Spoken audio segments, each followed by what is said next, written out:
Now, today has been a bit of a pleasant surprise for me when it comes to Halo Infinite. In a lot of other videos, I've talked about my disillusionment with how the gaming industry has gone towards marketing. A lot seems to be hype-based, and Halo Infinite previously, yesterday, was no exception to this. They released what were two good trailers, with the single player and the multiplayer. They were, however, not really what I'm after. They weren't gameplay trailers, in my opinion. They were short montages, they were set pieces, they were very short clips put together to make it all look very action-based and the music to have a big impact on you, to make it feel awesome. But it's only to build hype. There's no information in there, there's no detail, and that's what I want in a game. And that's what I said. And today, as if by magic, Halo Infinite has really impressed me with what they've put out. They have put out a dev blog that goes into more detail with the information. It shows more realistic gameplay of actual just normal people playing. It wasn't specifically edited, so you only see the best footage. And you get a far more in-depth view of what they're after in the game, and that's exactly what I want. So I didn't want to be the guy that just craps on everything at E3, and I thought when a game developer does something good, I need to talk about it. Now, there were some weird comments that happened during this video. Whatever gun allows me to feel the most like John Wick, I am there. I'm not sure we've been watching the same movies, love. Halo means something different for everyone, right? Something for everyone. You literally kept it exclusive to Xbox. Not that I'm salty or anything. I think that's what makes Halo great. Yeah, mate, rub it in.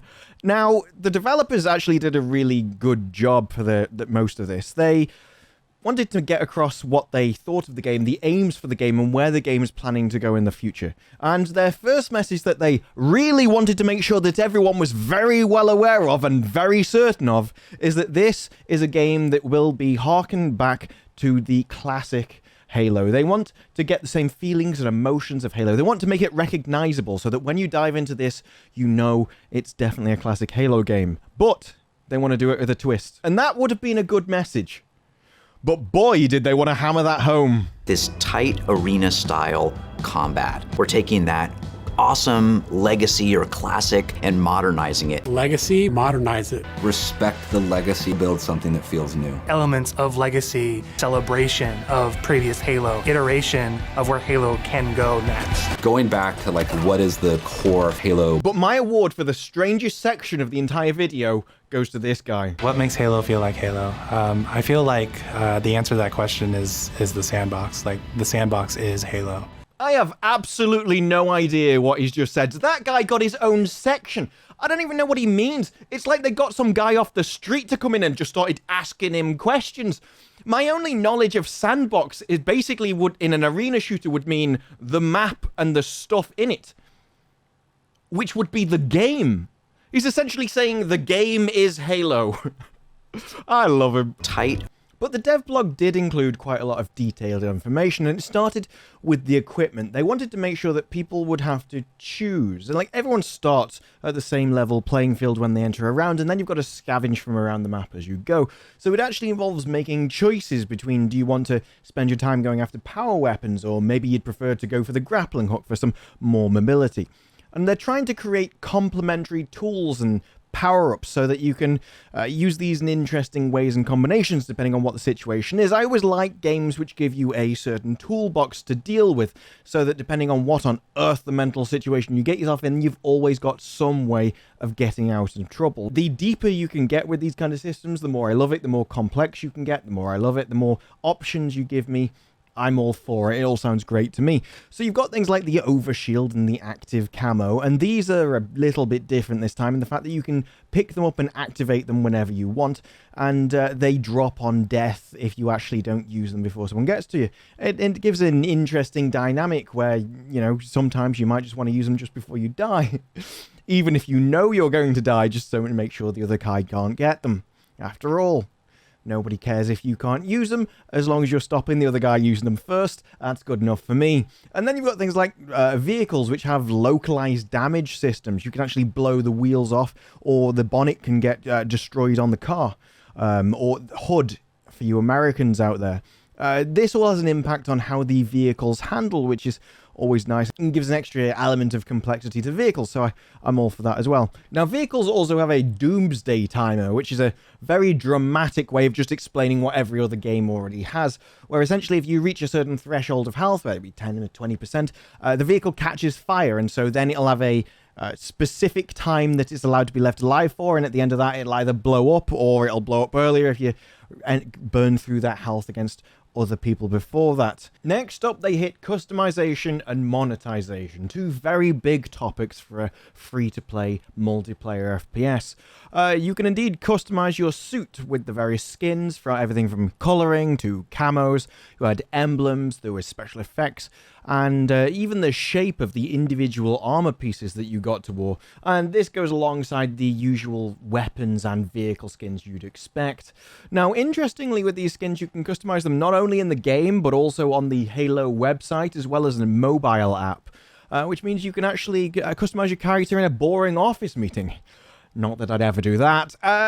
So for player customization, you can change things like the body type and switch off certain limbs, like your arms and your legs, for various different prosthetics. I think they could do some cool stuff with this, and it'd be interesting to see how far they go exactly, because they could do some really insane prosthetics if they want, and it could look really quite cool.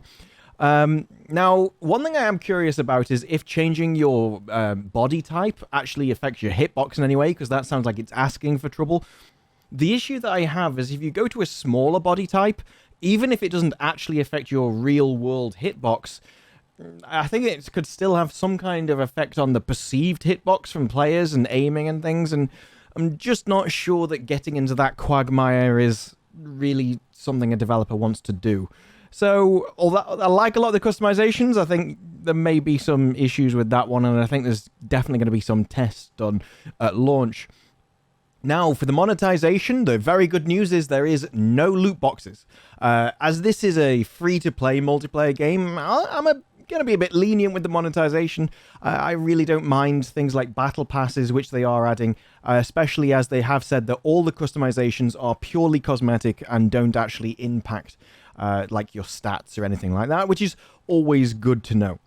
Now, an interesting thing about the battle passes here, and I'm not sure if any other game has actually even done this, but I do think it's a great idea, is that the battle passes will be permanent. So it'll still have seasons and theme seasons, but the battle pass from season 1 won't just vanish when season 2 comes.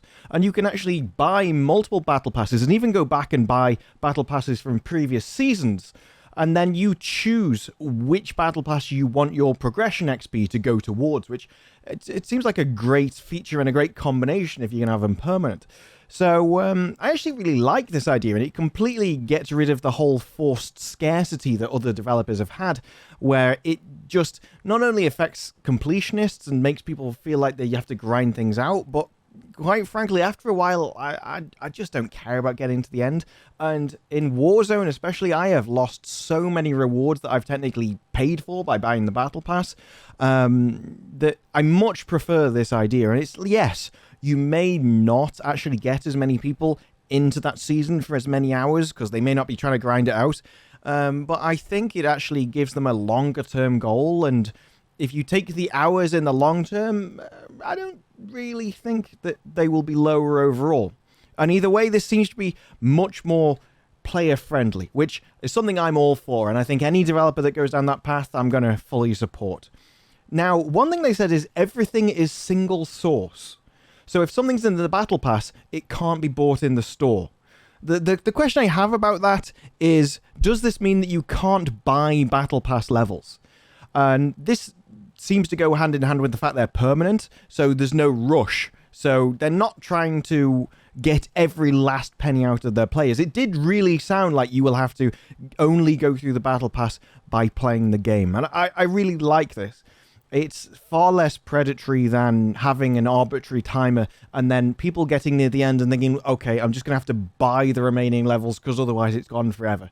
Again, far more player-friendly, definitely all support it. Another good thing that I liked about the dev blog, this is the kind of thing I like to hear, especially from free-to-play stuff, which we all know can be predatory, and this, as far as I can tell, and as far as they've announced so far, is definitely going the other way. It's being far more friendly than a lot of other games are, even ones where people have generally accepted the monetization practices. This is going above and beyond, in my opinion. Also, Halo Infinite will be coming to PC and consoles. Now, they have said that there will be no barriers and progression will be carried across all platforms. And also, the thing which I'm always cautious of, but like in principle, is that there will be crossplay involved. Now, I like the idea that friends can get together across any platforms. I like the idea that controllers and mouse and keyboard can play together. Now, the issue I have with it is purely one of balance, and mainly revolving around how powerful the aim assist on controllers is. But if they can nail that, my main issue tends to be, as long as both sides have the option to turn it off, so that they can enter a matchmaking of purely one platform, I generally have no problem with it. Just give people more player choice, and I'm all for it. Given their choices with previous battle passes, I'm hoping they bear this in mind, as they seem to be all for giving the player more choice. So I hope that's something they do, and it's something that a lot of other games haven't done, and it's definitely something I will praise if it happens. Next up was the Academy, or the training area. Now, I've never seen a training area in a game which is better than a player-created modded one, but this seems to be giving it a good go, and it's a lot better than I've seen in some other shooters. You have bots and moving targets and varied environments, and it even tries to explain some of the sort of the call-outs and the terms which are naturally going to evolve in any game which has been out for this long, or any game series which has been out for this long. I do, in general, like the time they've spent in this, especially with bots. I know there are some people that look down on bots, but many, many years ago at this point, when I didn't have internet, I used to play against bots a lot. I had a lot of fun with them. And I know that there are people for various different reasons now which still enjoy playing against bots and really don't want to get engaged with the whole PvP side of it. So I think if you can put some time in and make bots of various difficulty levels, it can not only improve some players' ability to play the game. It allows them to dive into the PvP, but some people are just very happy doing that kind of mode. And so, although it's not an area that I personally will be using, I do appreciate that they've actually put the time in to make these kind of bots. They don't have to be complicated. As long as they've got scaling difficulty and can find their way around the map and use everything that the players can, then I think it's a good addition, and it's good to see. Now, an easy way to win me over is to come out with a dev blog video like this. I love dev blogs and the detail that you get. I like seeing behind the scenes, and I also love making videos like this where I get to cut it all up and analyze it in a bit more detail. I think they're a great combination to put out alongside what we saw the other day, where it showed the single player and the multiplayer mode as well. Now, it did show multiplayer gameplay, but that was a far more hype video with epic music and trying to make everyone excited for the game, and there's definitely a space for that. But I like the extra detailed content, and I like the fact that they did all of it together. As long as you've got a big, cohesive pile of marketing, I think it's awesome, and I think every piece that you put out builds upon the other. It gives the players more information, it allows them to make a more informed choice. Now, there's definitely a place for hype montages and CGI movies, but I think things like this are very necessary to make an informed purchase decision for any customer. I don't think everyone likes seeing behind the scenes and getting more detailed information. There's only positives. So with Halo being one of the few games to actually release something like this, and to do such a good job of it, it makes Halo Infinite a game that I will definitely be paying attention to in the future, and one that, honestly, before E3, I wasn't that big of a Halo fan. I've not played any of them before. But now, after seeing all of this, I'm excited and looking forward to it. So, do you agree? Do you disagree? Let me know in the comments below. What did you think of the dev blog? What did you think of the video? And if you're interested in this or any more content about TV, movies, entertainment, and games, hit the subscribe button, hit the notification bell for more videos in the future. And if you liked the video, hit that like button. It all helps me out greatly, and I really appreciate it. And with that, I will see you in the next one. Bye-bye.